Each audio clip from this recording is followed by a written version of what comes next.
بسم الله الرحمن الرحيم يا رب الأنام نحن نضع الألم بين أيديك يا كشف الغمام يا رب الأنام نحن نضع الألم بين أيديك يا كشف الغمام يا رب الأنام نحن نضع الألم بين أيديك يا كشف الغمام سماؤنا بخل مياؤها شؤوننا فيك رجاؤها سماؤنا بخل مياؤها شؤوننا فيك رجاؤها حياتنا غير فسادها حسراتنا نرجو ذهابها. السلام عليكم ورحمة الله وبركاته.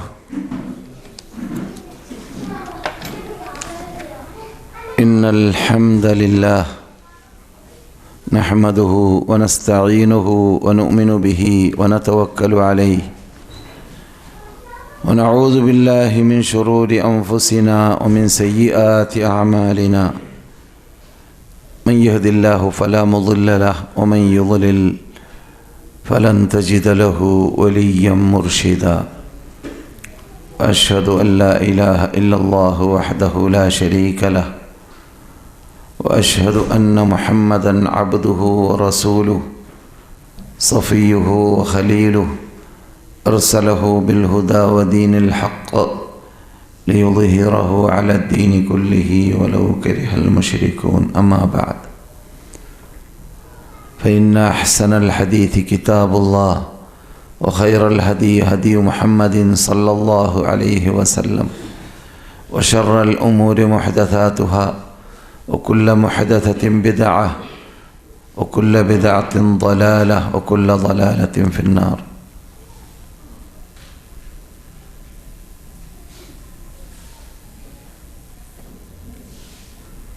اللهم صل وسلم وبارك وأنعم على عبدك ورسولك محمد صلى الله عليه وعلى آله وصحبه أجمعين والتابعين لهم بإحسان إلى يوم الدين. أعوذ بالله من الشيطان الرجيم. فأما من تاب وآمن وعمل صالحا فعسى أن يكون من المفلحين. وربك يخلق ما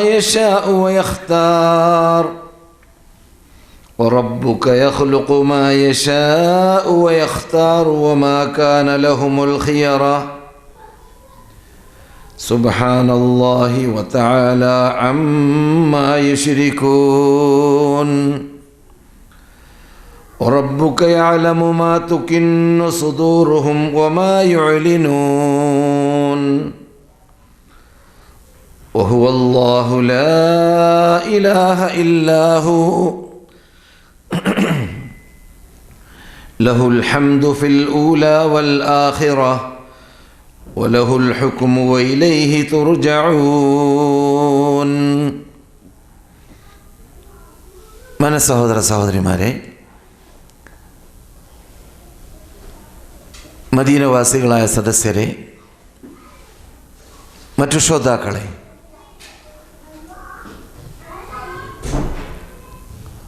ഓരോരുത്തരും അള്ളാഹുവിനെ ഭയപ്പെടേണ്ടതുപോലെ ഭയപ്പെട്ട് അവൻ്റെ വിധി വിലക്കുകളെ ജീവിതത്തിൽ പകർത്തി അള്ളാഹുവിൻ്റെ ഇഷ്ടപ്പെട്ട അടിമകളായി വർത്തിക്കാൻ പാടുപെട്ടുകൊണ്ടേയിരിക്കുക. അതിന് അള്ളാഹു നമ്മെ സഹായിക്കട്ടെ. പുണ്യഭൂമിയിൽ താമസിക്കാൻ ചാൻസ് കിട്ടിയവർ ഈ മഹാനേട്ടം ഏത് സന്ദർഭത്തിലും ഓർത്തുകൊണ്ട് റബ്ബിന് പ്രവർത്തനത്തിലൂടെ നന്ദി പ്രകടിപ്പിച്ചുകൊണ്ട് ജീവിക്കുവാനും ശ്രദ്ധ ചെലുത്തുക. അപ്രകാരം ഈ ഭൂമിയുടെ ബഹുമതിയെ പരിഗണിച്ച് താമസിക്കുവാനും പാടുപെടുക. അതിനും അള്ളാഹു നമ്മെ സഹായിക്കട്ടെ. ഇവിടെ ഈ സന്ദർഭത്തിൽ വ്യത്യസ്ത വിഷയങ്ങൾ ചർച്ച ചെയ്തുകൊണ്ടിരിക്കവേ ഹദീസ് നിഷേധികൾക്ക് മറുപടി നൽകുകയായിരുന്നു കഴിഞ്ഞ ഏതാനും ക്ലാസ്സുകളിലൂടെ. സ്വഭാവപരമായ കാര്യങ്ങളോടായിരുന്നു നാം കഴിഞ്ഞ തൊട്ട ക്ലാസ്സിൽ സംസാരിച്ചുകൊണ്ട് വിടവാങ്ങിയത് അല്ലെങ്കിൽ സമാപിച്ചത്.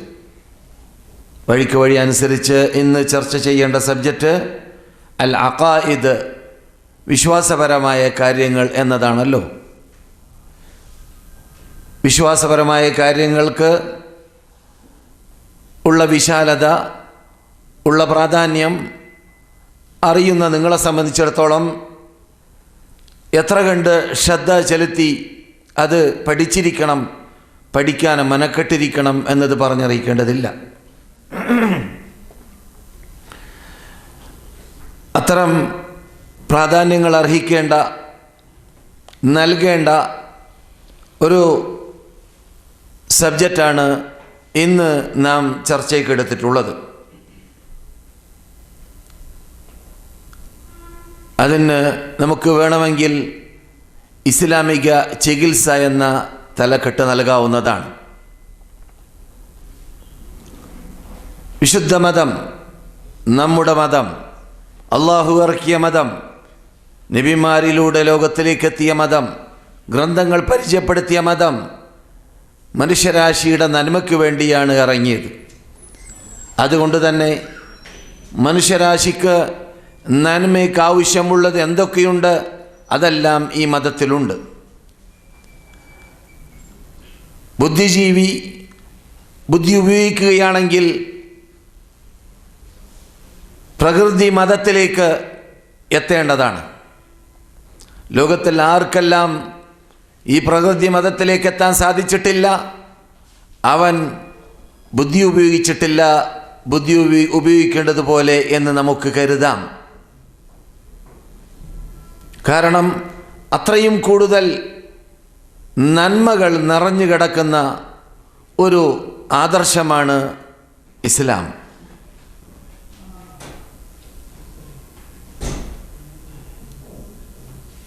മുറ്റത്തെ മുല്ലക്ക് മണമില്ല എന്ന് മൊഴി പറയും പോലെ പാരമ്പര്യം ഇസ്ലാമിലൂടെ ഞങ്ങൾക്കുണ്ട്.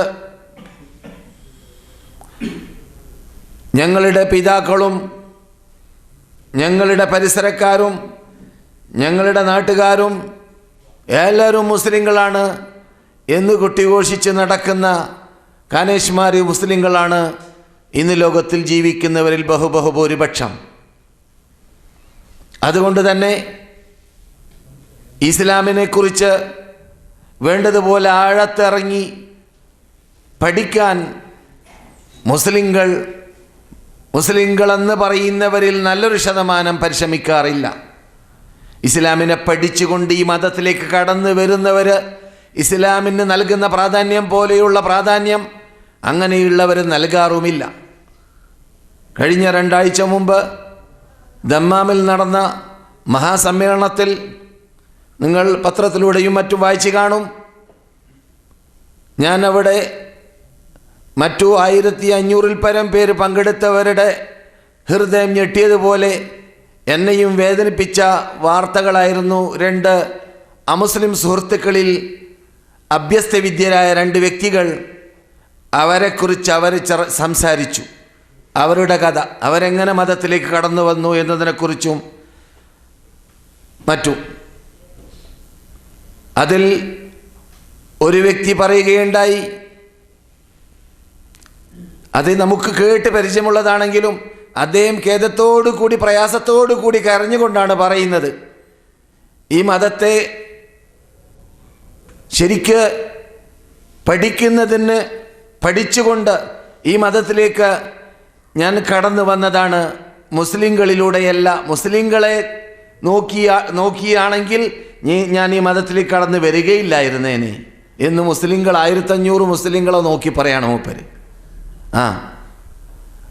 അദ്ദേഹം ഒരു എഞ്ചിനീയറാണ്. അതൊരു യാഥാർത്ഥ്യമാണ്. പിന്നെ ഒരു സുഹൃത്ത് പറഞ്ഞു, അദ്ദേഹത്തിന് മുസ്ലിങ്ങൾ കല്യാണം കഴിച്ചു കൊടുത്തു. പുതുമുസ്ലിമായി ഇസ്ലാമിലേക്ക് കടന്നു വന്ന വ്യക്തിക്ക് മുസ്ലിം തറവാട്ട് മുസ്ലിങ്ങൾ കല്യാണം കഴിച്ചു കൊടുത്തു. കുട്ടി നമസ്കരിക്കുന്ന കാണുന്നില്ല. മൂപ്പരാണെങ്കിൽ ഒരൊത്ത് ഒഴിക്കുകയും ഉപേക്ഷിക്കുകയുമില്ല. പിന്നെ അയാൾ വളരെ ഖേദത്തോടു കൂടി ആക്ഷേപിക്കുകയാണ്, നിങ്ങൾ എന്ത് മതമാണ് പഠിച്ചത്? നിങ്ങളുടെ മക്കളെ നിങ്ങൾ ഇങ്ങനെയാണോ വളർത്തേണ്ടത്?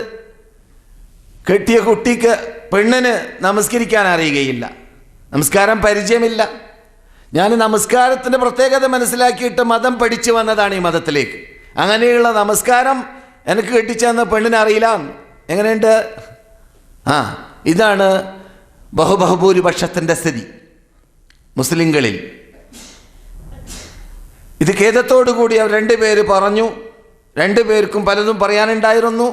ജുമാ കഴിഞ്ഞിട മുതൽ അസർ വരെയുള്ള ടൈമിൽ വെറും ഭക്ഷണം കഴിക്കാനുള്ള ടൈം ഒഴിച്ച് ബാക്കിയുള്ള ടൈം മുഴുവനും രണ്ടുപേരുടെ കഥ പറയലായിരുന്നു. അത് കേട്ട് പലരും കരയുകയും പ്രയാസപ്പെടുകയും ചെയ്തിട്ടുണ്ട്. ഞാൻ പറഞ്ഞു വരുന്നത്, നാമും ഒന്ന് പഠിക്കണം. നമ്മുടെ മതത്തിൻ്റെ നന്മകൾ ആഴത്തിലിറങ്ങി പഠിക്കാനുള്ള ചാൻസുകൾ ഈ യുഗത്തിലുള്ളതുപോലെ ഏത് യുഗത്തിലുമില്ല എന്നതാണ് പച്ചപരമാർത്ഥം. ഏറ്റവും എളുപ്പം നമ്മുടെ മുമ്പിലുള്ള നെറ്റാണ്. നെറ്റിൽ തുറന്നാൽ നമുക്ക് നന്മ വേണമെന്നുദ്ദേശിക്കുന്നവർക്ക് സത്യം പറയുന്നവരുടെ കാസറ്റുകൾ, CD-കൾ ഇറങ്ങിയിട്ടുണ്ട്. അതിൽ പുസ്തകങ്ങളുണ്ട്, ഗ്രന്ഥങ്ങളുണ്ട്, സ്പീച്ചുകളുണ്ട്, ചർച്ചകളുണ്ട്, എല്ലാമുണ്ട് പഠിക്കാൻ ഉദ്ദേശിക്കുന്നവർക്ക്. ഇവിടെ നിങ്ങളുടെ ഈ സദസ്സിൽ നടക്കുന്നതായ ക്ലാസ്സുകൾ തന്നെ എവിടെയെല്ലാം മലയാളികളുണ്ട് അവിടെയെല്ലാം കേൾക്കാൻ പറ്റുന്ന രൂപത്തിലും വായിക്കാൻ പറ്റുന്ന രൂപത്തിലും നോട്ടായി ഇറങ്ങി നിങ്ങൾക്കറിയാം. അതൊക്കെ അള്ളാഹു ചെയ്യുന്ന അനുഗ്രഹമാണ്. പക്ഷെ അത് ഉപയോഗപ്പെടുത്തുന്നില്ല ഉപയോഗപ്പെടുത്തേണ്ടതുപോലെ എന്നതാണ് ദുഃഖം.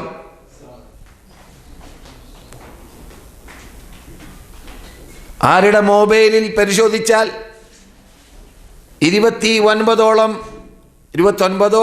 കുറച്ചോ കൂടുതൽ ഓർമ്മയില്ല ഭാഷകളിലുള്ള പരിഭാഷകൾ ഇറക്കി ഖിബലയുടെ ഭാഗം മനസ്സിലാക്കാനുള്ള സൗകര്യം ചെയ്ത് ഇസ്ലാമിക മൊബൈലാക്കി മാറ്റി ഒരു ഒരു സുഹൃത്ത് ഇന്ത്യയിൽ കണ്ടുപിടിച്ച വാർത്ത പത്രത്തിൽ വായിച്ചു, അറബ്യൻ പത്രങ്ങളിൽ. പക്ഷേ അദ്ദേഹം പറയുകയാണ്, മുസ്ലിമാണ്, അദ്ദേഹം പറയുകയാണ് 180 20 കോടി അല്ലേ, അതിൽ 180 മില്യൺ എന്ന് പറയാം. എന്ന് പറഞ്ഞാൽ നമ്മുടെ നാട്ടിൽ എത്രയാണ് മുസ്ലിങ്ങൾ? 20 കോടി അല്ലേ?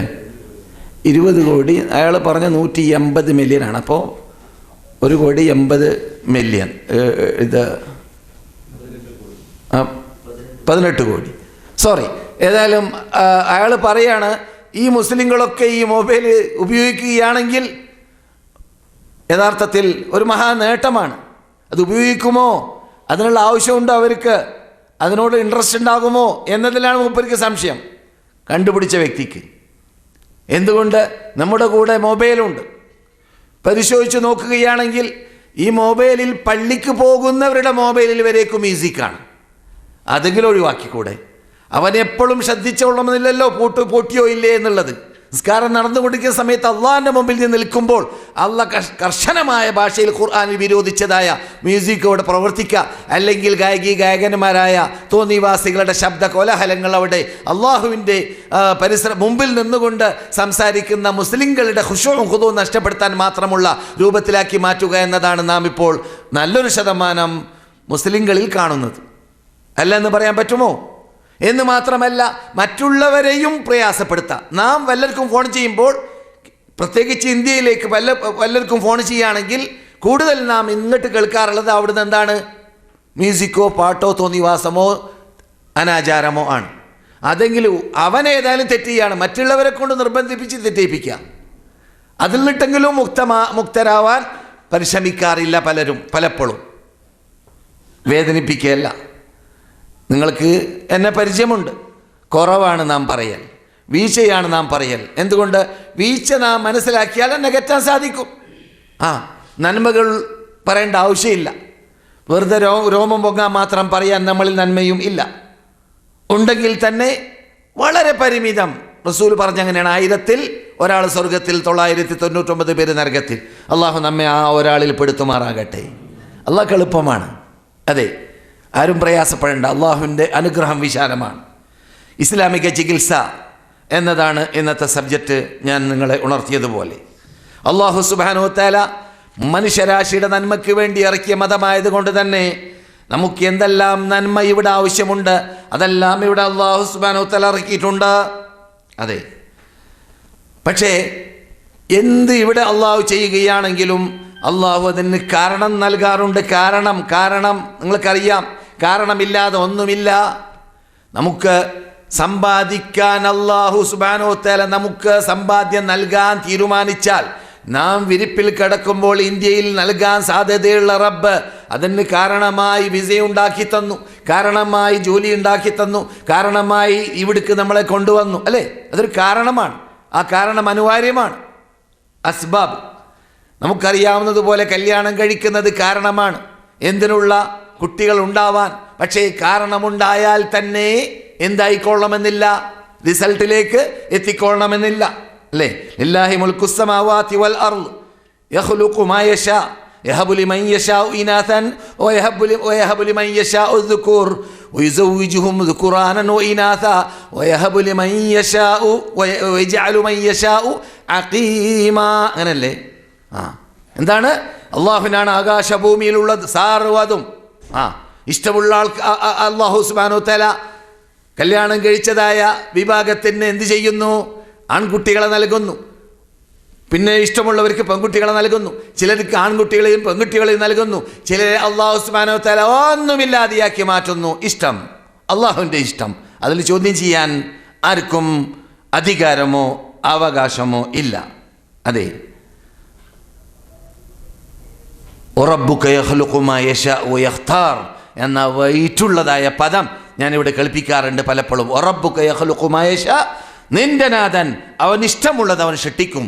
വയഖ്താർ, അവൻ ഇഷ്ടമുള്ളതിന് അവൻ സെലക്ട് ചെയ്യും. മാ കാന ലഹുമുൽ ഖിയറത്തു മിൻ മാ കാന ലഹുമുൽ ഖിയറ, അവർക്ക് അതിൽ യാതൊരു കയ്യുമില്ല. അവരുടെ ഖിയാറിന് ഞാൻ വിട്ടുകൊടുത്തിട്ടില്ല. അവിടത്തേക്ക് അവസാനിച്ചു. അള്ളാഹ് കുട്ടിയെ തന്നാൽ അൽഹംദുലില്ലാഹ് എന്ന് പറയാ, തന്നിട്ടില്ലെങ്കിലും അൽഹംദുലില്ലാഹ് എന്ന് പറയാ. നിന്നെ തന്നെ അള്ളാഹ് നിന്നെ തന്നെ ഈ ഭൂമിയിലേക്ക് കൊണ്ടുവന്നില്ലേ, അതെന്നെ അനുഗ്രഹമല്ലേ. നിനക്ക് കുട്ടി വന്നില്ലെങ്കിലും നീ വന്നില്ലേ? നീ ഉദ്ദേശിച്ചിട്ട് വന്നതാണോ? അള്ളാഹ് ഉദ്ദേശിച്ചിട്ട് വന്നതല്ലേ? അതെ, പറഞ്ഞു വരുന്നത് കാരണമുണ്ടായാലും എന്തായിക്കൊള്ളണമെന്നില്ല, കാരണം കൊണ്ട് ഉദ്ദേശിക്കപ്പെടുന്നതുണ്ടായിക്കൊള്ളണമെന്നില്ല. അപ്പോൾ എല്ലാറ്റിനും അള്ളാഹു സുബ്ഹാനഹു വ തആല ഇവിടെ കാരണം വെച്ചിട്ടുണ്ട് എന്നാണ് പറഞ്ഞു വന്നത്. ചിലപ്പോൾ കാരണം അനുവദിക്കപ്പെട്ടതായിരിക്കും, ചിലപ്പോൾ അനുവദിക്കപ്പെടാത്തതായിരിക്കും. അനുവദിക്കപ്പെട്ടതായ കാരണം നേരത്തെ പറഞ്ഞതുപോലെ നിക്കാഹിലൂടെ സന്താനമുണ്ടാവുക എന്നതാണ്. അനുവദിക്കപ്പെടാത്തതായ കാരണം അത് നിക്കാഹില്ലാതെ വ്യഭിചാരമുണ്ടാക്കുക, വ്യഭിചാരത്തിലൂടെ സന്താനമുണ്ടാവുക എന്നതാണ്. അത് നസ്ൽ പെരുക്കാൻ കാരണമല്ല, നസ്ൽ അതിലുണ്ടാവുകയുമില്ല. ഉണ്ടോ? ഇല്ലല്ലോ. വ്യഭിചാരത്തിലൂടെ ഉണ്ടാകുന്ന മക്കൾ ആരുടെയെന്ന് പറയാൻ പറ്റില്ലല്ലോ. നസ്ലില്ല, സന്തതി പരിക്കുക എന്നത് അതിലൂടെ ഉണ്ടാകുന്നതല്ല. പിന്നെ കുഴപ്പമാണ് സൃഷ്ടിക്കപ്പെടുക അതിലൂടെ. അതുപോലെ തന്നെ മുഹറമായ സാധനത്തിലൂടെ സമ്പാദിക്കാൻ സാധിക്കലുണ്ടാവാം. ചിലപ്പോൾ കാരണം മുഹറമാവും. കട്ട് കാശുണ്ടാക്കുക, തട്ടിപ്പ് ചെയ്ത് കാശുണ്ടാക്കുക, വെട്ടിപ്പ് നടത്തി കാശുണ്ടാക്കുക. അല്ലേ? അങ്ങനെ സംഭവിക്കാറില്ലേ? പലിശ വാങ്ങിയിട്ടോ പലിശ കൊടുത്തിട്ടോ അല്ലെങ്കിൽ കൈക്കൂലി വാങ്ങിയിട്ടോ കൊടുത്തിട്ടോ വഞ്ചിച്ചിട്ടോ തട്ടിപ്പോ വെട്ടിപ്പോ നടത്തിയിട്ടോ അല്ലെങ്കിൽ തൂക്കത്തിലും അളത്തത്തിലും കുറച്ചിട്ടോ വർദ്ധിപ്പിച്ചിട്ടോ ഇതെല്ലാം സമ്പാദിക്കാൻ പറ്റുന്ന ശൈലിയാണ്. അത് കാരണങ്ങളാണ് പക്ഷേ അതെന്താണ്? മുഹറമായ കാരണം. എന്ത് കാരണം? വിരോധിക്കപ്പെട്ട കാരണങ്ങളാണ്. അപ്പോൾ കാരണങ്ങൾ ഇവിടെ ഉണ്ട്. ഈ കാരണങ്ങൾ എല്ലാം ഹലാലായിക്കൊള്ളണമെന്നില്ല. ചിലത് ഹറാമായിരിക്കും, ചിലത് ഹലാലായിരിക്കും. പക്ഷേ നാം ഇഷ്ടപ്പെടേണ്ടതും നാം കണ്ടെത്തേണ്ടതും എന്തിനെ മാത്രമാണ്? ഹലാലായ കാരണങ്ങളെ മാത്രമാണ്. അപ്രകാരം തന്നെ അല്ലാഹു സുബ്ഹാനഹു വ തആല ഇവിടെ രോഗത്തെയും ഇറക്കി, രോഗത്തോടൊപ്പം ചികിത്സയെയും ഇറക്കി.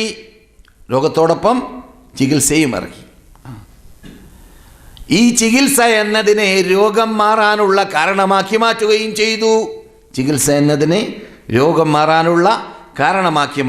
ചെയ്തു. അതെ,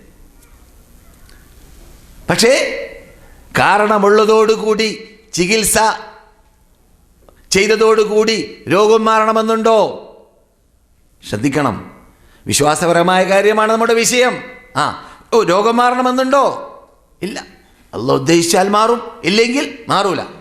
മാതൽ മുദാവി വൽ മുദാവ വല്ലദി ജലബദ്ദവാ വബാഅഹു വമനിഷ്തറാ. മാതൽ മുദാവി വൽ മുദാവ വല്ലദി ജലബദ്ദവാ വബാഅഹു വമനിഷ്തറാ. ചികിത്സിക്കുന്ന ആളും മരിക്കുന്നു, ചികിത്സിക്കപ്പെടുന്ന ആളും മരിക്കുന്നു, മരുന്ന് കൊണ്ടുവരുന്ന ആളും മരിക്കുന്നു, മരുന്ന് വാങ്ങുന്ന ആളും മരിക്കുന്നു, മരുന്ന് വിൽക്കുന്ന ആളും മരിക്കുന്നു, എല്ലാവരും മരിക്കുന്നു, അല്ലേ? അതുകൊണ്ട് ചികിത്സ എന്നത് ഇവിടെ ഉണ്ടായതുകൊണ്ട് എല്ലാവരുടെയും രോഗം മാറിക്കൊള്ളണമെന്നില്ല. എത്രയോ പേര് രോഗം മാറാൻ വേണ്ടി പരിശ്രമിക്കുന്നു, രോഗത്തിൽപ്പെട്ടുകൊണ്ട് അതിൽ മരിക്കേണ്ടി വരികയും ചെയ്യുന്നു. ഇനി മരിച്ചിട്ടില്ലെങ്കിൽ തന്നെ മരണം വരെ രോഗത്തിൽപ്പെടുന്നു.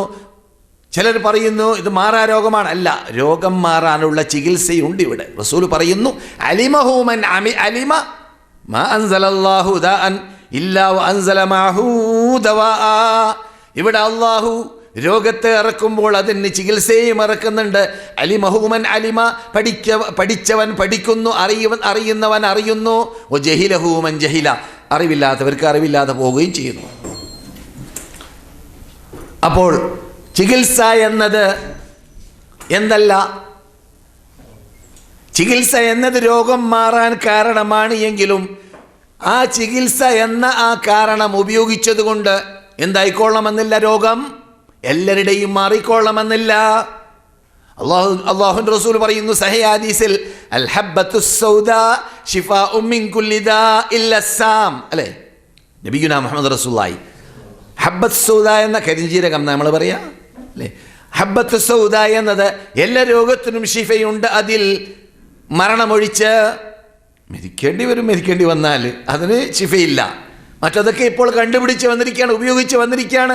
ഏറ്റവും കൂടുതൽ അത് അറബികളാണ് ഉപയോഗിക്കുന്നത്. കാരണം ഞാൻ ഇത് ഹദീസ് നിഷേധികളോട് സംസാരിച്ചപ്പോൾ കഴിഞ്ഞ ക്ലാസ്സുകളിൽ പറഞ്ഞതുപോലെ അറബികൾക്ക് ഹദീസ് നിഷേധിക്കാൻ തോന്നിയിട്ടില്ല. കാരണം അവരുടെ ഭാഷയിലാണ്, അവരിൽ നിന്നിട്ട് ബഹുഭൂരിപക്ഷം അത് ആസ്വദിക്കുന്നവരാണ്.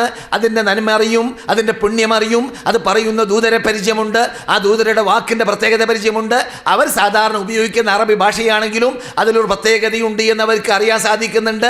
അതുകൊണ്ട് തന്നെ ഹദീസ് നിഷേധികളായിട്ട് നാം ലോകത്തിൽ കാണുന്നത് ബഹുഭൂരിപക്ഷത്തെയും അനറബികളെയാണ്, അറബികളെയല്ല. നമ്മുടെ വിഷയമല്ല അത്, പക്ഷേ ഇത് പറയുമ്പോൾ പഠിക്കേണ്ട ഭാഗമാണത്. അതെ, അപ്പോൾ പറഞ്ഞു വരുന്നത് രോഗം മാറിക്കൊള്ളണമെന്നില്ല. ചികിത്സ നടത്തിയാലും അല്ലാഹു ഉദ്ദേശിക്കുന്ന സമയത്ത് അള്ളാഹുവിൻ്റെ മശീഅത്ത്, ഇറാദത്ത്, ഖദർ അതുമായി തട്ടിയാൽ അതനുസരിച്ചിട്ട് രോഗം മാറും, അല്ലെങ്കിൽ മാറുകയില്ല. 10 പേര് ഹോസ്പിറ്റലിൽ പോകും, 3 പേര് മരിക്കും, 7 പേര് സുഖപ്പെടും, അല്ലെങ്കിൽ നേരെ വിപരീതം. ഇതെല്ലാം അള്ളാഹുവിൻ്റെ കയ്യിലാണ്. സഹോദര സഹോദരിമാരെ, അപ്പോൾ നാം പറഞ്ഞു വരുന്നത് ചികിത്സ അല്ലാഹു സുബ്ഹാനഹു വ തആല വാനലോകത്തിൽ നിന്നിട്ട് ആർക്ക് എവിടെ രോഗമിറക്കുന്നുണ്ടോ അവിടെയെല്ലാം ചികിത്സയും ഇറക്കുന്നുണ്ട്. പക്ഷേ ചികിത്സ എല്ലാവരും അറിഞ്ഞോളണമെന്നില്ല. ചിലപ്പോൾ അറിയും, ചിലപ്പോൾ അറിയുകയില്ല. ആ ചികിത്സ ഉപയോഗിച്ചാൽ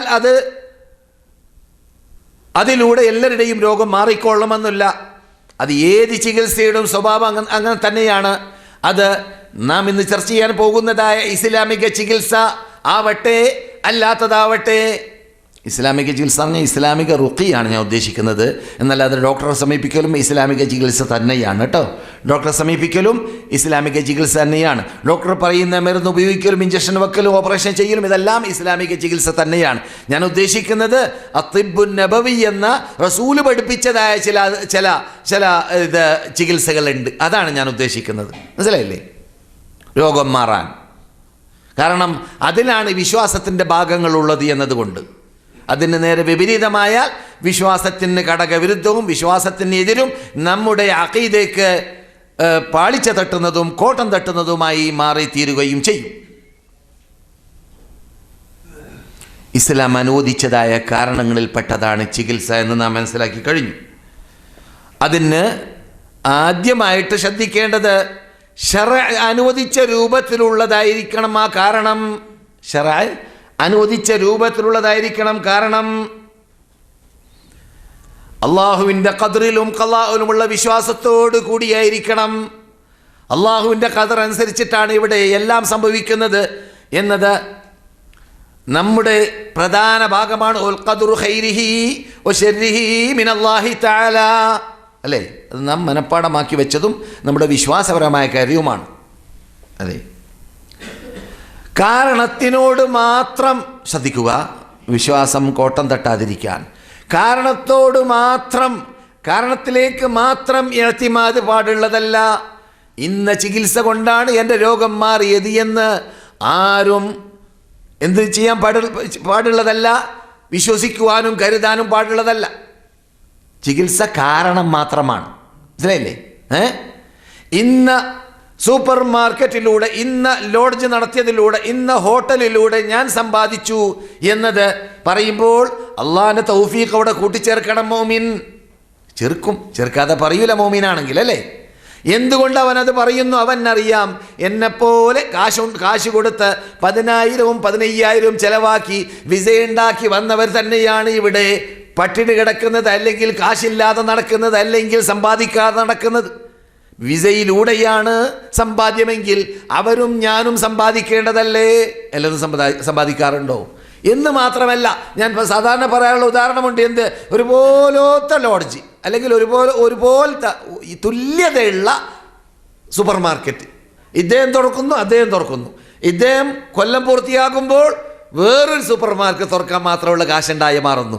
ഇദ്ദേഹം കൊല്ലം പൂർത്തിയാകുമ്പോൾ പൂട്ടി കടക്കാരനായി പോകേണ്ടി വരുന്നു. എന്താ പ്രശ്നം? ഇവിടെയുള്ള സാധനം അവിടെയുണ്ട്, അവിടെയുള്ള സാധനം ഇവിടെയുണ്ട്. അവിടെയാണ് മഹാനായ സുഫിയാൻ ഇബ്നു ഉയൈന പറഞ്ഞതുപോലെ, അറഫ്തുല്ലാഹ ബിനഖലിൽ അസായിം, ഞാനിട്ട തീരുമാനം പൊളിയുമ്പോഴാണ് എനിക്ക് അള്ളാഹിലുള്ള വിശ്വാസം വർദ്ധിക്കാറുള്ളത്. ഞാൻ എന്ത് പ്ലാൻ ഇട്ടാലും അതുപോലെ നടക്കൂല. ഞാൻ പറയും നാളെ ഇന്നത് കാട്ടും, ഇത്ര മിനിറ്റിൽ ഞാൻ ഇന്ന സ്ഥലത്തെത്തും, ഇത്ര സെക്കൻഡിൽ ഇന്ന സ്ഥലത്തെത്തും എന്നൊക്കെ പറയും. എന്നിട്ടോ നടക്കുന്ന വേറെ രൂപത്തിലാണ്. ഞാൻ തീരുമാനിച്ച തീരുമാനം പോലെയല്ല. അപ്പോഴാണ് എൻ്റെ ഈമാൻ വർദ്ധിക്കുന്നത്. എന്നൊക്കെ അള്ളാഹിനെ കൂടുതൽ അറിയാനും അള്ളാഹ് ഇവിടെ പ്രവർത്തിക്കുന്നുണ്ട്, അവൻ്റെ ഖളാഉം ഖദറനുസരിച്ചിട്ടാണ് ഇവിടെ സംഭവിക്കുന്നത് എന്നതുള്ള വിശ്വാസം വരുന്നത്. അത് നമ്മളിൽ ഉണ്ടാവണം. അത് ചികിത്സയ്ക്ക് അനിവാര്യമാണ്. ഡോക്ടറെ സമീപിക്കട്ടെ. അതുകൊണ്ടാണ് നാം സാധാരണ പറയാനുള്ള ഉദാഹരണമുണ്ടല്ലോ, വൈഫിനെ അല്ലെങ്കിൽ ഗർഭിണിയെ ഹോസ്പിറ്റലിൽ കൊണ്ടുപോയി ഡോക്ടറെ കയ്യിൽ കൊടുത്ത് ഏൽപ്പിച്ചു. ഡോക്ടറോട് പറഞ്ഞു, ഇതാ ഇവൾ കഴിഞ്ഞ പ്രസവമൊക്കെ നടന്നത് ഓപ്പറേഷനിലൂടെയാണ്. ഈ പ്രസവം എങ്ങനെയാണെന്ന് പറയാൻ പറ്റൂല. അവളെ രക്ഷിപ്പിക്കാൻ നിങ്ങളുടെ കഴിവിൻ്റെ പരമാവധി നിങ്ങൾ പാടുപെടണം. ഇതൊക്കെ സ്വാഭാവികമായിട്ട് മനുഷ്യൻ പറയും, അല്ലേ? പക്ഷേ ഈ പറയുന്ന മനുഷ്യൻ മോമിനാണെങ്കിൽ തിയേറ്ററിലേക്ക് കടന്നു കഴിഞ്ഞാൽ, ഓപ്പറേഷന് വേണ്ടി ഈ സ്ത്രീ പ്രവേശിച്ചു കഴിഞ്ഞാൽ പിന്നെ എന്ത് ചെയ്യുന്നു? അള്ളാഹുവിനോടൊപ്പം, റബ്ബേ എന്നാൽ സാധിക്കുന്ന ഞാൻ കാട്ടി, ഡോക്ടറെ ഞാൻ ഏൽപ്പിച്ചു, ഹോസ്പിറ്റലിലേക്ക് എത്തിച്ചു, കാശ് ചെലവഴിച്ചു, ഇനി ബാക്കിയുള്ള കാര്യം നിൻ്റെ കയ്യിലാണ്. ഇപ്പോഴാണ്, ഈ സന്ദർഭമാണ് ഇഅ്തിമാദ് പാടില്ല എന്ന വിശ്വാസത്തിൻ്റെ ഭാഗം തുറിച്ച് കാണുന്നത്. ഏത്? ഇഅ്തിമാദ് മുഴുവനായി ഡോക്ടറിലേക്ക്, ചികിത്സയിലേക്ക് ബരമേൽപ്പിക്കുക എന്നത് ഒരു മുഅ്മിൻ ചെയ്യാൻ പാടില്ല, ഒരു മുസ്ലിം ചെയ്യാൻ പാടില്ല. അള്ളാഹുവിൻ്റെ കഴിവും അവിടെ പ്രവർത്തിച്ചാലല്ലാതെ അവൾ രക്ഷപ്പെടുകയില്ല. ഇനി അള്ളാഹിൻ്റെ വിധി നേരെ മറിച്ചാണെങ്കിൽ അങ്ങനെയും സംഭവിക്കാൻ സാധ്യതയുണ്ട്. ഒക്കെ അള്ളാഹ്ക്ക് വിട്ടുകൊടുക്കുക. അതാണ് മുഅ്മിനും മുഅ്മിനല്ലാത്തവരുമായുള്ള ചേഞ്ച്. മുഅ്മിൻ്റെ ചികിത്സയിൽ രക്ഷ കിട്ടിയാലും സമാധാനം തന്നെ. കാരണം അവൻ്റെ ദോഷം പൊറുക്കപ്പെടുന്നു. അവന് സൂചി തട്ടിയാൽ, മുള്ള് തട്ടിയാൽ, കുപ്പിക്കഷ്ണം തട്ടിയാൽ അവൻ്റെ കാലിനോ ശരീരത്തിനോ അള്ളാഹ് അതിന് പ്രതിഫലം നൽകുമെന്ന് ഏറ്റെടുത്തിട്ടുണ്ടെങ്കിൽ പിന്നെ അവന് രോഗം ബാധിക്കുമ്പോൾ അള്ളാഹു അവൻ്റെ പാപങ്ങളെ പുറത്തു കൊടുക്കാതിരിക്കുമോ? അവൻ്റെ സ്റ്റാൻഡേർഡ് ഉയർത്താതിരിക്കുമോ? അതുകൊണ്ട് മുഅ്മിന് ഒരിക്കലും അജബല്ലി അംരിൽ മുഅ്മിൻ ഇൻ അംറഹു കുല്ലഹു ലഹു ഖൈർ, ബുഖാരിയിലുള്ള ഹദീസാണ്. മുഅ്മിൻ്റെ കാര്യം അത്ഭുതം തന്നെ. അവൻ്റെ പ്രശ്നം മുഴുവനും അവന് നന്മയാണ്, തിന്മ അവനില്ലേ ഇല്ല. എന്തുകൊണ്ട്? ഇൻ അസാബത്തുഹു സറാഉ ശകർ ഫകാന ഖൈറൻ ലഹു. അവന് സന്തോഷിക്കേണ്ട കാര്യമാണെങ്കിൽ അവൻ നന്ദി പ്രകടിപ്പിക്കുന്നു, അതവന് നന്മയായി മാറുന്നു. വൈൻ അസാബത്തുഹു ലറാഉ സബർ, അവന് പ്രയാസമാണ് നേരിടേണ്ടി വന്നതെങ്കിൽ അവൻ ക്ഷമ കൈകൊള്ളുന്നു, അവൻ സബൂർ ചെയ്യുന്നു, അവൻ ക്ഷമിക്കുന്നു. ഫകാന ഖൈറൻ ലഹു, അതും അവന് നന്മ തന്നെയായി മാറി. വലൈസ ദാലിക ലിഅഹദിൻ ഇല്ലാ ലിൽ മുഅ്മിൻ ഔ കമാ ഖാല അലൈഹി സ്വലാത്തു വസ്സലാം. ഇങ്ങനെയുള്ള ഒരു പ്രത്യേകത ലോകത്ത് മുഅ്മിനല്ലാതെ, സത്യവിശ്വാസിക്കല്ലാതെ വേറെ ആർക്കുമില്ലേ ഇല്ല. നിരീശ്വരവാദിക്ക് അത് കിട്ടുമോ? നിർമ്മതവാദിക്ക് അത് കിട്ടുമോ? ബുദ്ധിപൂജകന് അത് കിട്ടുമോ? എന്ത് രോഗം ബാധിക്കൂല അവർക്കും, ഹോസ്പിറ്റൽ പോകില്ല അവരും, പ്രയാസപ്പെടില്ല അവരും. പക്ഷെ അള്ളാഹിൽ വിശ്വാസമില്ലാത്തതുകൊണ്ട് അവർക്ക് എന്ത് കിട്ടുന്നില്ല? ക്ഷമ കൈകൊള്ളുന്നില്ല. അപ്പോൾ എന്ത് കിട്ടുന്നില്ല? കൂലി കിട്ടുന്നില്ല, പ്രതിഫലം ലഭിക്കുന്നില്ല. കണ്ടില്ലേ മുഅ്മിനിൻ്റെയും മുഅ്മിൻ അല്ലാത്തവരുടെയും വ്യത്യാസം? നമുക്ക് പ്രയാസത്തിന് അള്ളാഹ് കൂലി ഏറ്റെടുത്തിട്ടുണ്ട്, അവർക്ക് അതില്ല. കാരണം അള്ളാഹുവിൽ അവർ വിശ്വസിക്കാത്തത് കൊണ്ട്.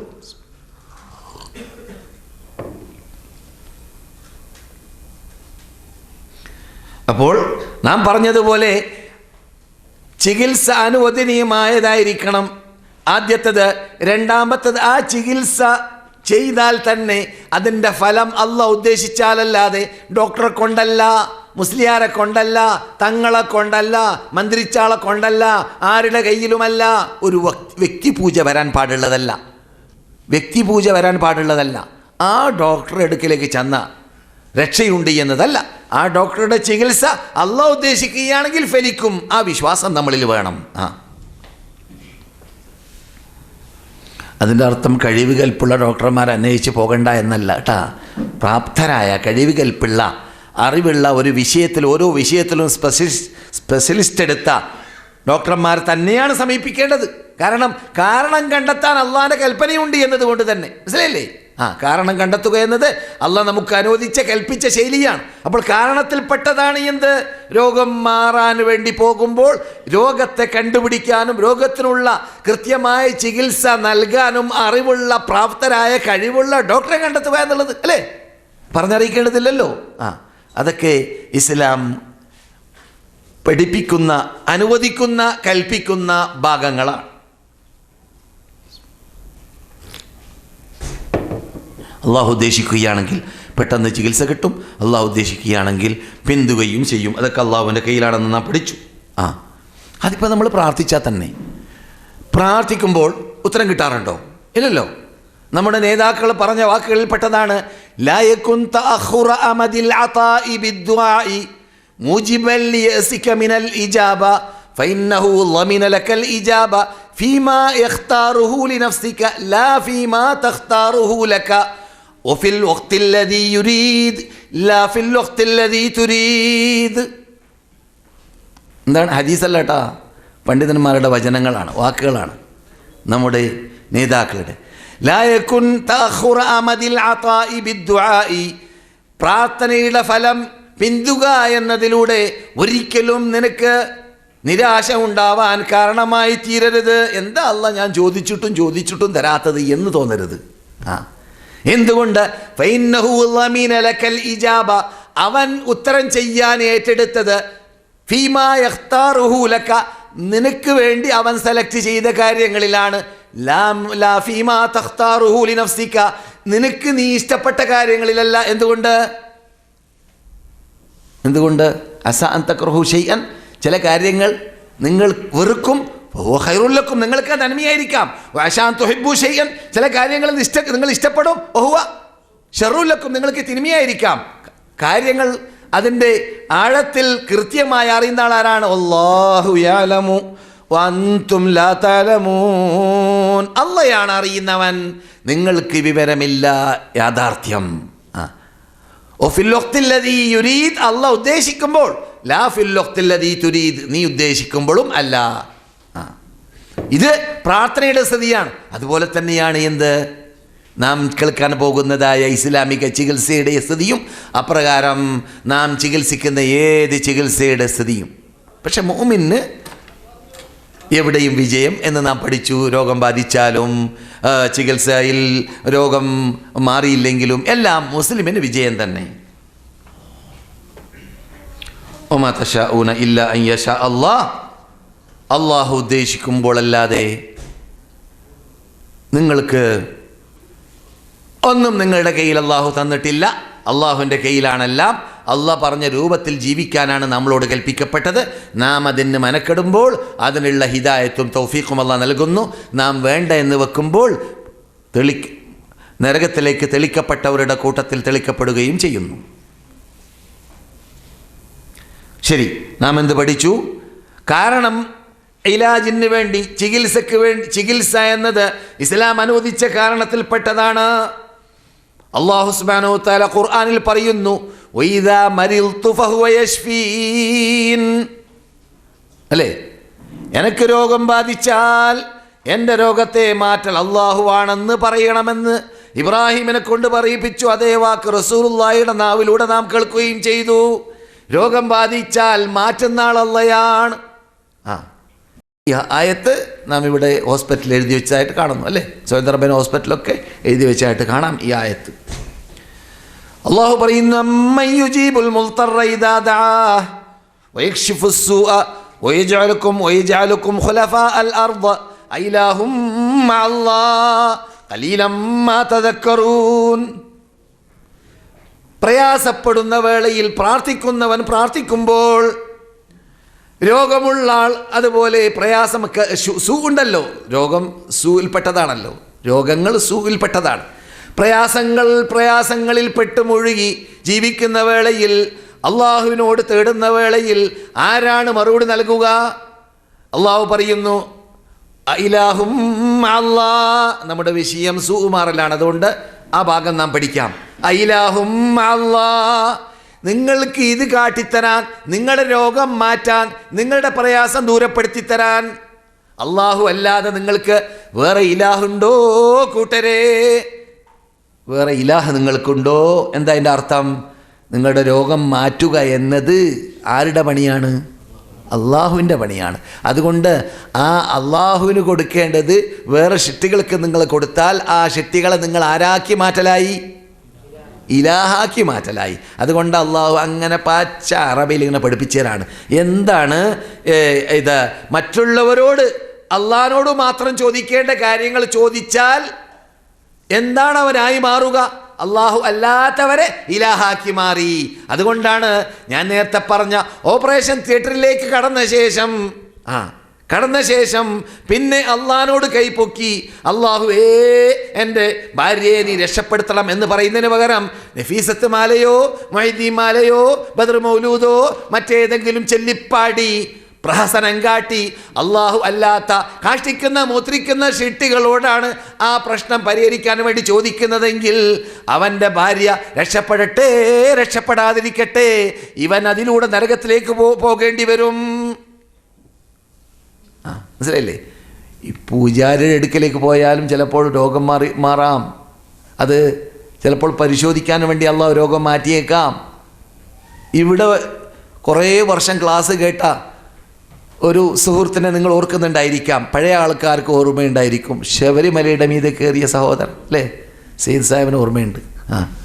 അദ്ദേഹം ഇവിടെ വെച്ചിട്ട് നമ്മളോട് പറഞ്ഞാണ്, ഇവിടെ കുറേ വർഷം ക്ലാസ് കേട്ട് തൗഹീദ് ഉൾക്കൊണ്ടുപോയി. അദ്ദേഹം പറയുന്നു, ഞാൻ മദീനയിലേക്ക് വരുന്നതിന് മുമ്പ് വരേക്കും അടുത്ത് വരേക്കും ശബരിമലയുടെ മീതെ കയറാറുണ്ടായിരുന്നു ഹിന്ദുക്കളോടൊപ്പം. അങ്ങനെയുള്ള കാനേഷ്മാരി മുസ്ലിങ്ങളുടെ ലിസ്റ്റിലാണ് മൂപ്പര്. കാനേഷ്മാരി മുസ്ലിങ്ങളുടെ ലിസ്റ്റിലാണ്. അതും കാട്ടാം ഇതും കാട്ടാം. അയാളെ പേര് മറന്നു. ശബരിമലയുടെ താഴെയുള്ള പള്ളിയുടെ ഇമാം, എൻ്റെ വീട്ടിലേക്ക് വന്ന ഇമാമിൻ്റെ പേര് അബ്ദുൽ ഷുക്കൂർ മൗലവിന്നോ? ആ നാട്ടുകാരുണ്ടല്ലോ എവിടെ ഞാൻ പറഞ്ഞിരുന്നു. എൻ്റെ വീട്ടിലേക്ക് വന്നു. താഴെ 40 കൊല്ലം ഇമാമായ ഖതീബ് സാഹിബ് കെ അബൂബക്കർ മുസ്ലിയാരുടെ കൂടെ ഞാൻ പഠിച്ചിരുന്നു. ഞാൻ അദ്ദേഹത്തിൻ്റെ ശരീക്കാണെന്നൊക്കെ വാദിച്ചിരുന്നു. അദ്ദേഹത്തെ എൻ്റെ വീട്ടിലേക്ക് കുട്ടികൾ കൊണ്ടുവന്നു. അദ്ദേഹം എന്നോട് പറഞ്ഞ സംഭവത്തിൽപ്പെട്ടതാണ് എന്ത്, നമ്മുടെ വിഷയവുമായിട്ട് നല്ല ബന്ധമുള്ള വിഷയമാണത്. അദ്ദേഹം പറഞ്ഞു, അദ്ദേഹത്തോട് ഞാൻ ചോദിച്ചു, നിങ്ങൾ എന്ത് സേവനമാണ് ദീനിന് വേണ്ടി കാട്ടുന്നത്? അപ്പോൾ അദ്ദേഹം സമാധാനിപ്പിക്കാൻ വേണ്ടി മാത്രം പറഞ്ഞ ശൈലിയിൽപ്പെട്ടതാണ്, ഈ ശബരിമലയിലേക്ക് കയറാൻ വേണ്ടി ഞങ്ങളുടെ പള്ളിയുമായി ടച്ചായിട്ടാ പോക്ക്. വിശദീകരിച്ച് മൂപ്പര് പറയുന്നില്ല, ഞാൻ പിന്നെ വിശദീകരണം ചോദിച്ചതാണ്. അവിടെ താഴെ നടക്കുന്നില്ലേ പൂജയും തവാഫൊക്കെ, അതിന് നിങ്ങൾ കൂട്ടു നിൽക്കുന്നില്ലേ എന്നൊക്കെ ഞാൻ ചോദിച്ചിരുന്നു. അങ്ങനെ മൂപ്പര് പറയാണ്, അവിടെ വല്ല മുസ്ലിങ്ങൾ പോകുന്നുണ്ടെങ്കിൽ ഞാൻ തടയും, മീതെ പോകണ്ട, അത് ഹിന്ദുക്കളുടെ അമ്പലമാണെന്ന് പറയൂ. അപ്പോൾ താഴെ ഈ പള്ളിയുടെ പരിസരത്തുള്ളതായ മീതെ പോകുന്ന ഹിന്ദുക്കൾക്ക് തവാഫ് ചെയ്യാനുള്ള സൗകര്യം ചെയ്തു കൊടുക്കുന്നുണ്ട്. അതിന് മറുപടി കിട്ടിയത്, ആ സഹോദരൻ എൻ്റെ കൂടെ വന്ന സുഹൃത്തുക്കളോട് ചോദിച്ചാൽ അറിയാം മറുപടി. ഞാൻ എന്തെങ്കിലും പറയാം, നമ്മുടെ ക്ലാസ് മെമ്പർമാരാണ് അവർ. അദ്ദേഹം പറഞ്ഞു, ഞങ്ങളുടെ നാട്ടിലുള്ള നൂറുകണക്കിന് മുസ്ലിങ്ങളുടെ ജീവിതം ആ ഫണ്ടിലൂടെയാണ്, ഏത് ഈ ഷിർക്കിലൂടെ ഉണ്ടാകുന്ന സമ്പത്തിലൂടെയാണ്, അങ്ങനെ പെട്ടെന്ന് ഒഴിവാക്കാൻ പറ്റില്ല എന്ന്. മനസ്സിലായില്ലേ? ഇത് അത്രയും പച്ചയിൽ പേരെടുത്ത് ഞാൻ പറയാൻ കാരണം, അങ്ങനെയുള്ളവരെയൊക്കെ ശരിക്ക് കണ്ടുകെട്ടുകയും അങ്ങനെയുള്ളവരെ ഉപദേശിക്കുകയും അങ്ങനെയുള്ളവരുടെ നാട്ടിൽ പോയിട്ട് അപകടത്തിൽ നിന്നിട്ട് മുസ്ലിങ്ങളെ രക്ഷിക്കുകയും ചെയ്യേണ്ട ബാധ്യത നമ്മിൽ ഓരോരുത്തർക്കും ഉണ്ട് എന്ന് മനസ്സിലാക്കാൻ വേണ്ടി തന്നെയാണ്. പറഞ്ഞ കൂട്ടത്തിൽ അദ്ദേഹം പറയുന്നു, ഒരു മുസ്ലിമിനെ പിടികൂടി ഞാൻ. ആ മുസ്ലിമിനെ പിടികൂടിയപ്പോൾ അദ്ദേഹത്തിനോട് ചോദിച്ചു, എന്തോടോ നീ എവിടേക്കടോ പോകുന്നത്? പറഞ്ഞു, മീതെ പോവാണെന്ന്, മെഡ്രാസിയാണ്. എന്താ പ്രശ്നം? എനിക്ക് കുട്ടികളെ കിട്ടിയില്ല കുറേ കാലം. അങ്ങനെ ഞാൻ എല്ലാ ഖബറിലേക്കും പോയി, ഒരു പ്രയോജനം ഉണ്ടായില്ല.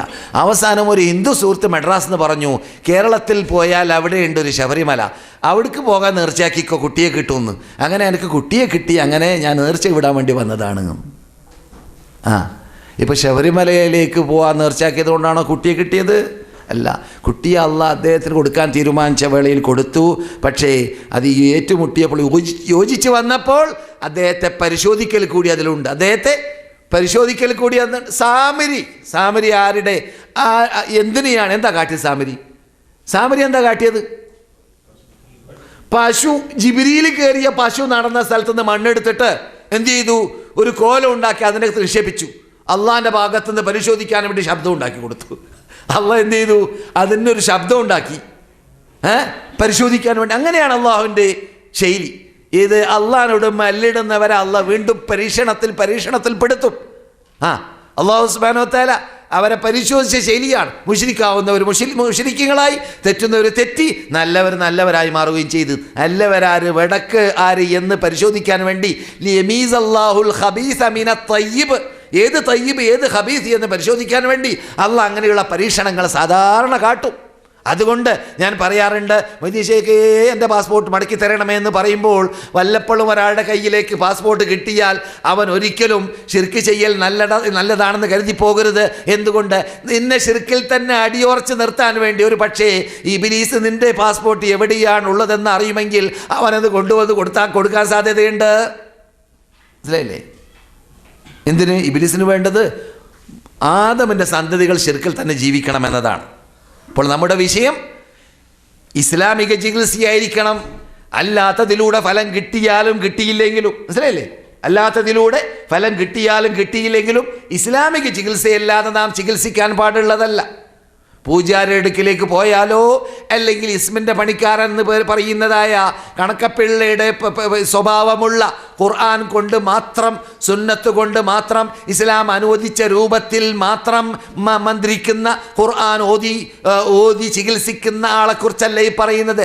അല്ലാത്ത കണക്കപ്പിള്ളന്മാരുടെ സ്വഭാവമുള്ള, ഇലയിൽ എഴുതുന്ന, അല്ലെങ്കിൽ തോലിൽ എഴുതുന്ന, അല്ലെങ്കിൽ ഇരുമ്പിലും ചെമ്പിലും എഴുതുന്ന, അല്ലെങ്കിൽ കടലാസിൽ തന്നെ അള്ളാഹു അല്ലാത്ത ഷിട്ടികളുടെ പേരുകൾ, ജിന്നുകളുടെ പേരുകൾ, പിശാചുകളുടെ പേരുകൾ എഴുതുന്ന, അല്ലെങ്കിൽ അള്ളാഹ് ഇറക്കിയ ഖുർആനിനെ അള്ളാഹ് ഇറക്കിയ രൂപത്തിലല്ലാതെ ബിസ്മിക്ക് ബാ സാ മീം എന്ന് ഒറ്റക്കൊറ്റക്കായി എഴുതിയിട്ട് ഉർക്ക് എന്ന പേരിലോ ഏലസ് എന്ന പേരിലോ കെട്ടിക്കൊടുക്കുന്ന ഒക്കെ ഉണ്ടാവാറില്ല നമ്മുടെ നാട്ടിൽ.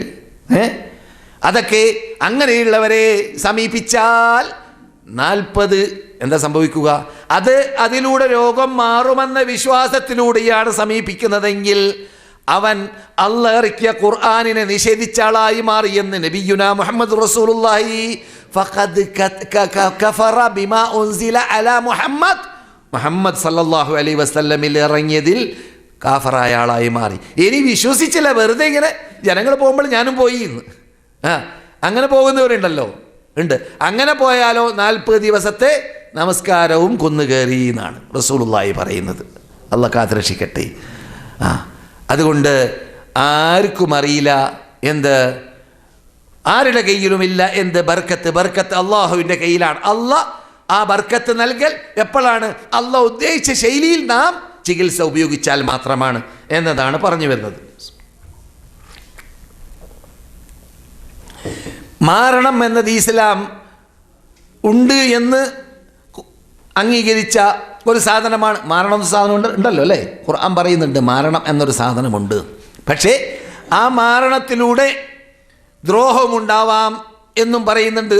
അതേ സമയത്ത് അത് അള്ളാഹ് വിരോധിച്ചതാണ്, നിങ്ങളത് ചെയ്യരുത് എന്ന് പറഞ്ഞുകൊണ്ടാണ് നേരത്തെ സാമരിയെക്കുറിച്ച് പറഞ്ഞതുപോലെ ഹാറൂത്ത് മാറൂത്ത് എന്ന 2 മലക്കുകളെ സുലൈമാൻ നബി അലൈഹി ഇസ്ലാമിൻ്റെ കാലഘട്ടത്തിൽ ആ നാട്ടുകാരെ പരിശോധിക്കാൻ വേണ്ടി അള്ളാഹ് അവർക്ക് പഠിപ്പിച്ചു കൊടുത്തതായ വിജ്ഞാനമാണ് മാരണം. ആ മാരണത്തെ പഠിപ്പിച്ചു കൊടുത്ത കാലഘട്ടത്തിൽ തന്നെ അവിടെ പരിശോധിക്കാൻ വേണ്ടി പറയപ്പെട്ടു, ഇത് നിങ്ങൾ ചെയ്യരുത്, ചെയ്യാൻ പാടില്ല. ഏതുപോലെ നമ്മുടെ മുമ്പിൽ ഇപ്പോൾ സുന്ദരികളായ സ്ത്രീകൾ, സുന്ദരന്മാരായ പുരുഷന്മാർ, എല്ലാവരുടെ കൂടെ കണ്ണ് അല്ലേ, എല്ലാവരുടെ കൂടെ വികാരം. അള്ളാഹ് പറഞ്ഞു നോക്കിപ്പോകരുത്.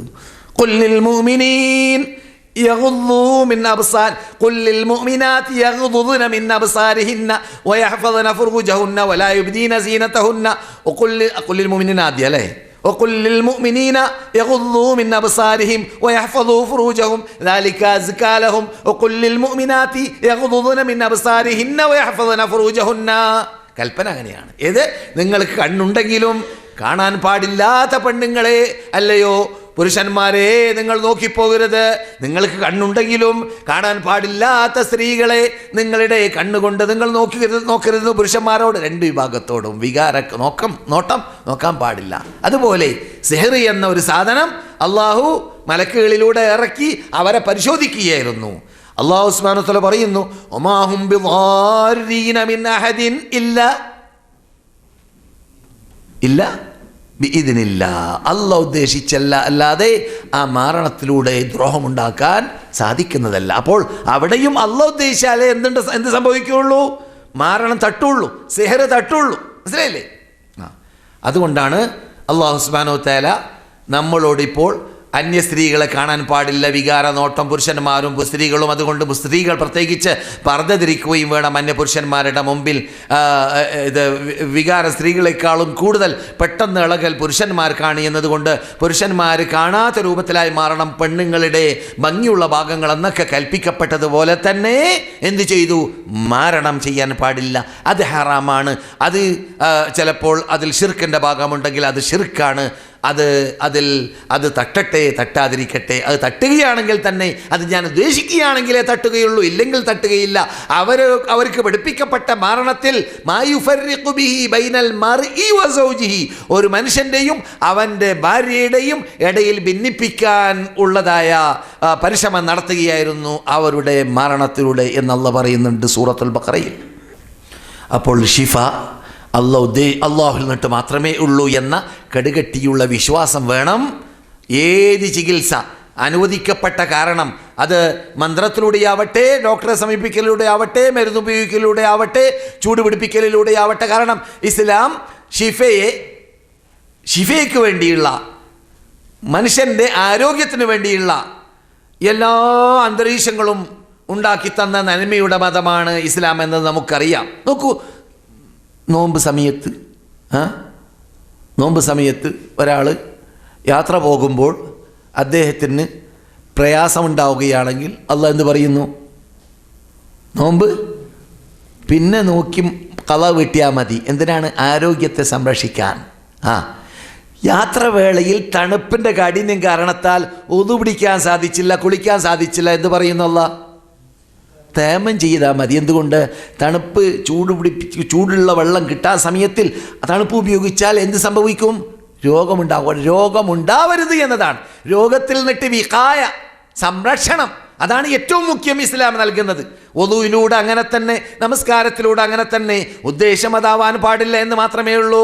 ഒരാൾ നമസ്കരിക്കുന്നത് വ്യായാമത്തിന് വേണ്ടിയാണ് എന്ന നിയ്യത്തോടുകൂടി നമസ്കരിക്കാൻ പാടില്ല.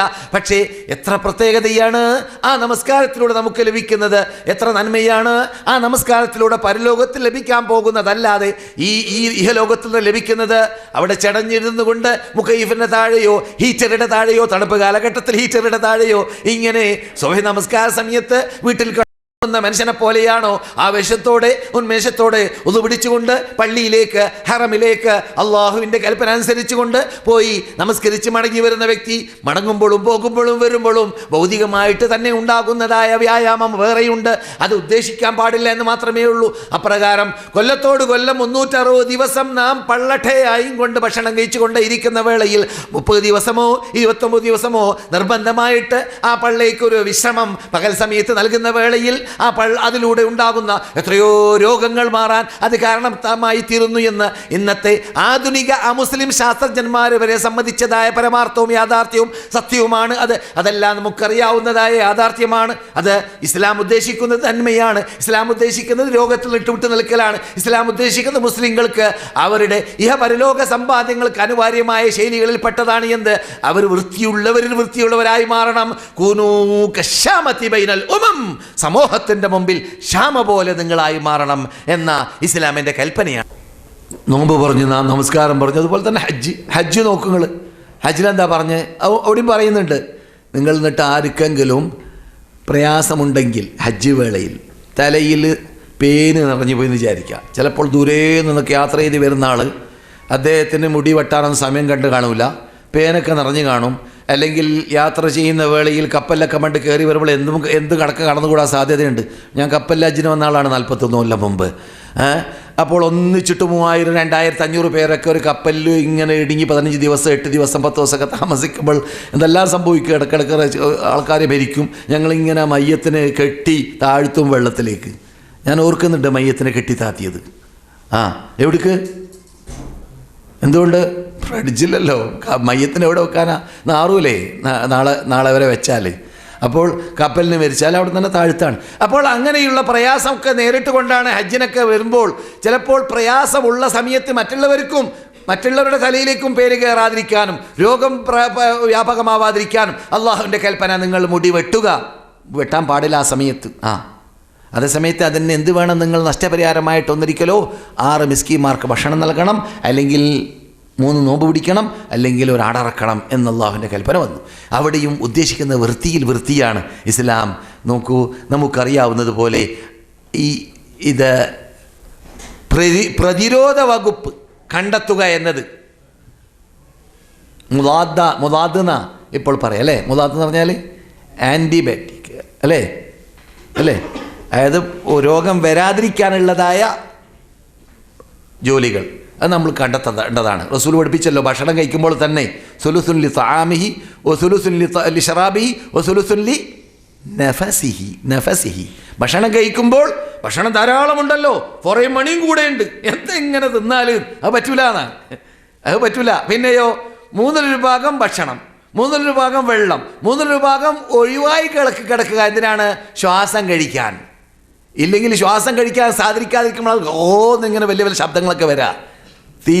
തീറ്റ പെരുത്തിട്ടേ ശ്വാസം കഴിക്കാൻ സ്ഥലമേതിരിക്കുമ്പോൾ ഏമ്പൾക്ക് ഇടാന്നൊക്കെ പറയും ചില നാടുകളിൽ അല്ലേ? അത് അവിടേക്ക് എത്തുമ്പോഴാണ്. അങ്ങനെ സൈറൺ കൂകുന്നതിന് മുമ്പ് തന്നെ നിർത്തണമെന്നുള്ള അർത്ഥത്തിലേക്കാണ്. മനസ്സിലായില്ലേ? ഈ 3 ഓഹരി വെക്കാൻ റസൂൽ കൽപ്പിക്കുന്നത്. ഈ ഹദീസ് അമേരിക്കയിൽ എവിടെയോ ഹോസ്പിറ്റലിന് മുമ്പിൽ ഒരു കോൺഫറൻസ് നടക്കുന്നതിന് മുമ്പിൽ കോൺഫറൻസ് നടക്കുകയാണ്. ഇതിനെക്കുറിച്ച് ഹെൽത്ത് ഡിപ്പാർട്ട്മെൻറ്റ് നടത്തുന്ന ഒരു പദ്ധതിയാണ്. അതിൽ എഴുതി വെക്കപ്പെട്ടു എന്നാണ് ഈ ഹദീസിൻ്റെ അർത്ഥം ഇംഗ്ലീഷിൽ. താഴെ മുഹമ്മദ് എന്ന് പേരും. ഈ മുഹമ്മദ് ആരാണെന്ന് അന്വേഷിച്ച് കണ്ടുപിടിച്ചിട്ട് അവസാനം അത് റസൂലുള്ളയാണെന്ന് മനസ്സിലാക്കി പഠിച്ച് ഇസ്ലാം മതത്തിൽ കടന്നു വന്നതായ സഹോദരൻ്റെ കഥ ഞാൻ പഴയ കാലഘട്ടങ്ങളിൽ പറഞ്ഞിരുന്നു. അതൊന്നും അത്ഭുതമല്ല. ഇസ്ലാം പഠിക്കുന്നത് ഇവിടെ പഠിച്ചാൽ വെറും തീപിടുത്തം ഉണ്ടായതുകൊണ്ട് 1000-ഓളം ചൈനക്കാർ മുസ്ലിമായി ഈ ദിവസങ്ങളിൽ. എവിടെ? ഹായിൽ കേട്ടിട്ടില്ലേ? ഹായിൽ 1000-ഓളം. ഒരു പ്രാവശ്യം 32 പേര്, പിന്നെ 250 പേര്, പിന്നെ 250 പേര്. കഴിഞ്ഞ ദിവസം 2 ദിവസം മുമ്പുള്ള റേഡിയോയിൽ ഞാൻ കേട്ടു, രാവിലെ ജോലിക്ക് പോകുമ്പോൾ ഏകദേശം 1000-ലേക്ക് എത്താൻ പോവുകയാണ് അവരുടെ എണ്ണം. അവിടെ സിമെൻറ്റിൽ വർക്ക് ചെയ്യുന്നതായ ചൈനക്കാരാണ്. എന്താ പ്രശ്നം? തീപിടുത്തമുണ്ടായി അവർ താമസിക്കുന്ന റൂമുകളിൽ ഏതോ ഒരു റൂമിൽ തീപിടുത്തം ഉണ്ടായപ്പോൾ അവിടുത്തെ പ്രബോധകന്മാർ കച്ച കെട്ടി ഒരുങ്ങി അവിടെ പോയി. എന്തിനാണ്? ആ മുസ്ലിങ്ങളാണ്, മുഴുവൻ ആ മുസ്ലിങ്ങളാണ്. അവരെ രക്ഷപ്പെടുത്താൻ, അവരെല്ലാവരെയും സ്വന്തം ജ്യേഷ്ഠാഞ്ചന്മാരെ രക്ഷപ്പെടുത്തും പോലെ മുഴുവൻ പേരെയും കഴിവിൻ്റെ പരമാവധി രക്ഷപ്പെടുത്തി അവർക്ക് ഭക്ഷണ സൗകര്യം ചെയ്തു കൊടുത്ത്, വെള്ളം സൗകര്യം ചെയ്തു കൊടുത്ത്, താമസ സൗകര്യം ചെയ്തു കൊടുത്ത് അവരെ ഒഴിവാക്കി വന്നു. എന്നിട്ട് പിറ്റേ ദിവസമാകുമ്പോൾ അവരിൽ നിന്നിട്ട് 32 പേര് ആ മക്തബ് ദഅവ അവരെ രക്ഷിച്ചതായ ഓഫീസ് അന്വേഷിച്ച് വന്നു, ഇസ്ലാം മതം വിശ്വസിച്ചു. പിന്നെ 250 പേര്, പിന്നെ 250 പേര്, ഇപ്പോൾ 1000-ഓളം പേര് മുഴുവനും മുസ്ലിങ്ങൾ പോവുകയാണ്. കാരണം മുസ്ലിങ്ങളുടെ നന്മ കണ്ടപ്പോൾ.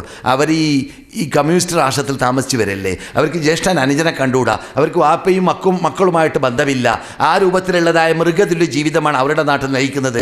അങ്ങനെയുള്ള നാട്ടിൽ നയിച്ച് മൃഗതുല്യ ജീവിതം നയിക്കുന്ന വിഭാഗം ഇവിടെ വന്നെത്തിയപ്പോൾ, ഈ സഹകരണം കണ്ടപ്പോൾ, ഈ സഹായം കണ്ടപ്പോൾ എന്താ നിങ്ങളെ പ്രേരിപ്പിച്ചത് എന്ന് ചോദിച്ചപ്പോൾ അതിന് മറുപടിയായിട്ട് മദീന ഇസ്ലാമിക് യൂണിവേഴ്സിറ്റി വിദ്യാർത്ഥികൾ നിന്നിട്ട് അവിടെ പ്രബോധനം ചെയ്യുന്നതായ ചൈനക്കാരായിരുന്ന പണ്ഡിതന്മാർ അവർക്ക് മറുപടി നൽകി. ഞങ്ങളുടെ മതത്തിൻ്റെ പ്രത്യേകതയാണ് ഇത് എന്ന് അവർ ഇസ്ലാമിൽ പ്രവേശിക്കുകയും ചെയ്തു. ഇതെവിടെയൊന്നുമല്ല, ഇവിടെയാണ്. ഹായിൽ കേട്ടിട്ടില്ല? ഹായിൽ സംഭവിച്ചത് ദൂരമല്ല, ഇപ്പം അടുത്ത ദിവസങ്ങളിലാണ്. പറഞ്ഞു വരുന്നത് നമ്മുടെ നന്മ നാം പ്രകടമാക്കി കാട്ടിക്കൊടുക്കാറില്ല, നമ്മുടെ നന്മ നാം തന്നെ അറിയാറില്ല. അതുകൊണ്ട് നാം സുബഹിസ്കാര സമയത്ത് കിടന്നുറങ്ങാണ്. നാം ഉൾക്കൊള്ളുന്ന ഈ മതം മനസ്സിലാക്കാത്തതുകൊണ്ട് നാം രാത്രി മുഴുവനും ഫിലിം കണ്ട് ജീവിക്കുകയാണ്. നാം രാത്രി മുഴുവനും വിനോദാഭാസങ്ങളിൽ മുഴുകി ജീവിക്കുകയാണ്. നാം ആ മതം പൊട്ടി ജീവിക്കുകയാണ്. അള്ളാഹ് നമ്മെ കാത്തുരക്ഷിക്കട്ടെ, അപകടത്തിൽ നിന്ന് മോചിപ്പിക്കട്ടെ.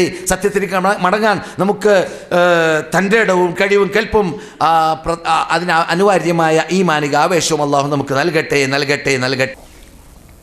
സഹോദരന്മാരെ, സഹോദരികളെ,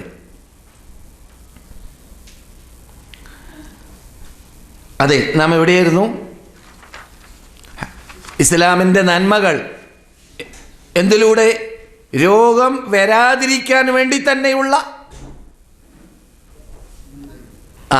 മുൻകരുതൽ. അതിന് അൽ വിഖായ ഖൈറു മിനൽ ഇലാജ് എന്ന് അറബി പഴമൊഴി പറയും. അൽ വിഖായ, മുൻകരുതൽ എടുക്കുക എന്നതാണ് ഏറ്റവും ഉത്തമം. എന്തിനേക്കാൾ? രോഗം വന്ന ശേഷം ചികിത്സ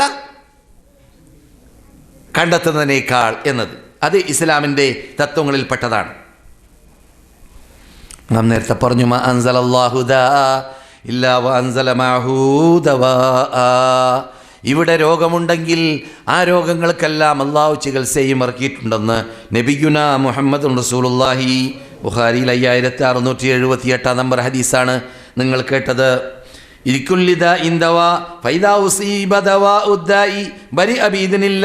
എല്ലാ രോഗത്തിനും ഇവിടെ ചികിത്സയുണ്ട്. ആ പറ്റുന്ന കൊള്ളുന്ന ചികിത്സയിലേക്ക് ഒരാൾക്ക് എത്താൻ സാധിച്ചു കഴിഞ്ഞാൽ അള്ളാഹു ഉദ്ദേശിക്കുകയാണെങ്കിൽ സുഖം ലഭിക്കുകയും ചെയ്യുമെന്ന് നബിയുനാ മുഹമ്മദ് റസൂലുള്ളാഹി. മുസ്ലിം റിപ്പോർട്ട് ചെയ്യുന്നു 5678. ഇത് ഇങ്ങനെ ചികിത്സയെ കണ്ടെത്തുക എന്നത് ഖദറിന് വിപരീതമല്ല, അള്ളാഹുവിലുള്ള ഖദറിലുള്ള വിശ്വാസത്തിന് വിപരീതമല്ല. അള്ളാഹു